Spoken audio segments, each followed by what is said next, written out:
Bonsoir à tous.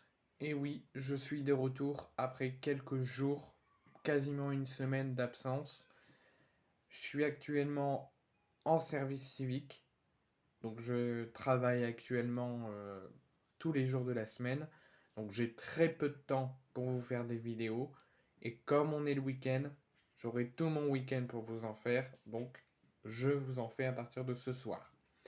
Avant de parler du retour de notre cher championnat de France de Ligue 1 et de Ligue 2, et également de Première Ligue de Serie A, en tout cas le retour des championnats nationaux, avec le match entre le Racing Club de Lens et le promu Havre ce soir.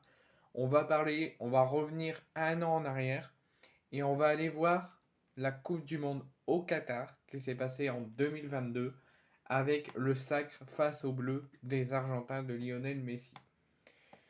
Il s'est passé quelque chose, en tout cas il y a eu quelque chose qui est tombé aujourd'hui. Papou Gomez, donc le joueur, je crois ancien joueur du FC Séville, mais joueur argentin de la sélection, a été déclaré et contrôlé positif au test antidopage. Donc il a été contrôlé positif à un test antidopage datant de novembre 2022. Donc quelques mois plus tard, quasiment un an, qu'il a fait ce test antidopage et il a eu le résultat aujourd'hui. Il est contrôlé positif. À quoi je sais pas, mais un test antidopage. Concernant donc le champion du monde argentin Papou Gomez, il a déjà été averti de son contrôle positif et de sa sanction. Il sera suspendu en club et en sélection, donc il ne pourra plus jouer au football pendant 2 ans. Il pourra ni être sélectionné en sélection, et il pourra ni jouer avec son club. Pendant 2 ans, il est suspendu suite à ce test contrôlé positif à un test antidopage. Mais que risque la sélection argentine, excusez-moi, qui le comptait dans ses rangs au moment de son sacre? Chez les 23 champions du monde argentins, qui, pour ceux qui ne s'en souviennent pas, ont été couronnés le 18 décembre dernier à Lusail au Qatar, les fortunes sont diverses et c'est un euphémisme. À certains, à l'image de Juan Alvarez avec City ou encore de Lautaro Martinez avec l'Inter Milan, ils traversent une nouvelle saison placée sous le signe de la réussite. Ils s'étaient même affrontés en finale de la Ligue des Champions le 10 juin dernier, mais par contre, d'autres naviguent dans l'aspect négatif et aux eaux troubles, comme Papu Gomez. Donc le champion du monde argentin qui n'entrait plus dans les plans de l'ancien entraîneur de Séville, José Luis Mendilibar, qui a été également aussi libéré de son contrat par Séville au début du mois de septembre. Intensité du côté de Metz, c'est finalement chez le 7ème de Serie A, Monza, que le milieu offensif Papu Gomez de 35 ans a rebondi, ou du moins pensé rebondir.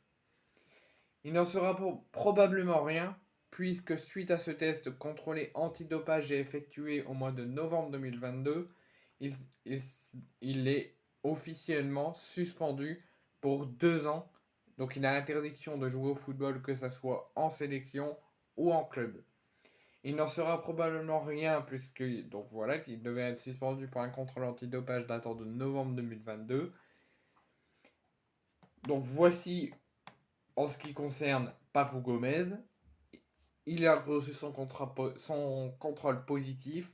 Il ne pourra pas jouer pendant 2 ans, euh, soit en club, soit en sélection.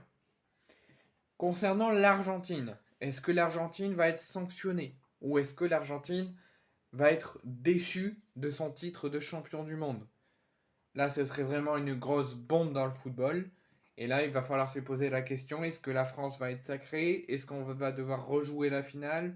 Est-ce qu'il n'y aura pas de vainqueur? Plein de questions vont se poser si jamais ça s'officialise. Dans la mesure où le test fut réalisé en amont de la Coupe du Monde, le résultat n'a été dévoilé publiquement que 10 mois plus tard, donc quasiment un an. Le dossier peut s'annoncer épineux à première vue. L'Argentine, est-ce qu'il pourra être déchu de son troisième titre de champion du monde, compte tenu de la présence d'un joueur ayant enfreint le règlement antidopage régi par la FIFA, d'autant qu'il a participé à la compétition. Il a disputé 2 matchs, mais pas la finale face aux Bleus.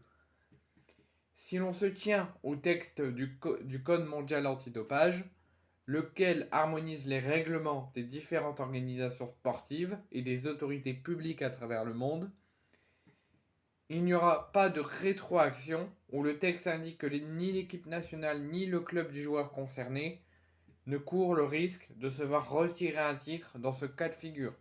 Il aurait fallu qu'au moins 2 membres qui sont directement concernés pour que l'Argentine ou que le club du joueur concerné se fasse enlever un titre. Donc au cas où que dans les prochaines heures, dans les prochains jours, un autre joueur de la sélection argentine ayant participé à la Coupe du Monde, mais particulièrement à la finale face aux Bleus, s'il y en a un deuxième qui est contrôlé positif à un test antidopage, l'Argentine pourrait être... Il aurait fallu un deuxième joueur argentin contrôlé positif à un test antidopage.